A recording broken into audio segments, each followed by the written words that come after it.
নমস্কাৰ প্ৰাথমিক তত্ত্ব ইউটিউব চেনেললৈ সকলোকে স্বাগতম জনাইছোঁ। এই ভিডিঅ'ত আমি আলোচনা কৰিম লেংগুৱেজ 2 ইংলিছৰ কেইটামান MCQ। আহক আমি ভিডিঅ'টো আৰম্ভ কৰোঁ। আমাৰ প্ৰথম কুৱেশ্যন আজিৰ, in elementary level listening and speaking skills are dealt first, the serial of the skills are. কৈছে যে আমাৰ এলিমেণ্টাৰী লেভেলত লিছনিং আৰু স্পিকিং স্কিলটো প্ৰথমতে ডিলিং কৰা হয়, মানে প্ৰথমত লিসনিং হয় তাৰপিছত স্পিকিং হয়। তো ইয়াতে কৈছে যে যদি সিৰিয়েল হিচাপে আমি যি স্কিল কেইটা কওঁ তেতিয়াহ'লে সিৰিয়েল ওয়াইজ কি হ'ব। ইয়াতে চাওক অপশ্যন কেইটা কি আছে, W writing, R reading, S speaking, L listening.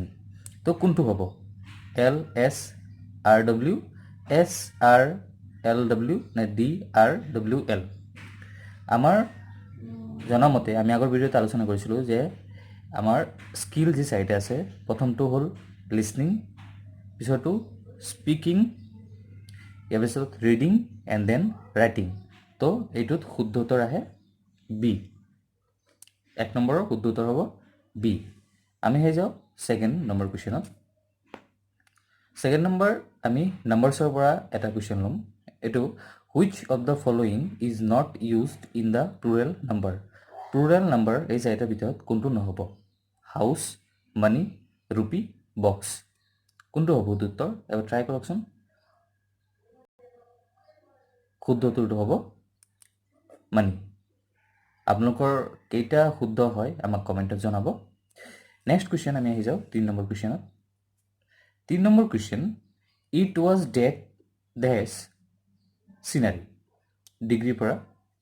ইয়াতে আমাৰ দিছে option finest, unique, more unique, very unique. ইয়াতে কি বহিব, it was dash scenery, it was finest scenery হ'ব, it was unique, more unique নে ভেৰি ইউনিক। কি হ'ব শুদ্ধ উত্তৰটো, শুদ্ধ উত্তৰ হ'ব ইট ৱাজ ইউনিক চিনাৰী। শুদ্ধ উত্তৰ হ'ব বি নম্বৰ। আমি আহি যাওঁ নেক্সট কুৱেশ্যন। 4 নম্বৰ কুৱেশ্যনখন কি দিছে, এইখন কুৱেশ্যন আমি ল'ম প্ৰিপজিশ্যনছৰ পৰা। She is not acquainted dash me, she is not acquainted dash me to for with under. ইয়াতে কি কৈছে যে তাই মোক নাজানে, মানে পৰিচিত নহয়। তো একুৱেণ্টেডৰ লগত পৰিচিত নহ'লে হ'ব উইথ। শুদ্ধ উত্তৰ হ'ব C number. 5 number question, I am your friend dash. কি হ'ব, is it am not I, aren't I নে এম নট আই। কি হ'ব শুদ্ধ উত্তৰটো, আই এম ইয়ৰ ফ্ৰেণ্ড, মই কি আপোনাৰ ফ্ৰেণ্ড, আৰ্ণ্ট আই। ভিডিঅ'টো কেনেকুৱা লাগিল, ভিডিঅ'টো ভাল লাগে লাইক কৰিব, আমাৰ চেনেলটো ছাবস্ক্ৰাইব কৰি ৰাখিব আৰু লগতে বেল আইকনটোক টিপি অল নটিফিকেশ্যন কৰি দিব, যাতে আমি ভিডিঅ' দিয়াৰ লগে লগে আপোনালোকে পাই থাকে। ধন্যবাদ।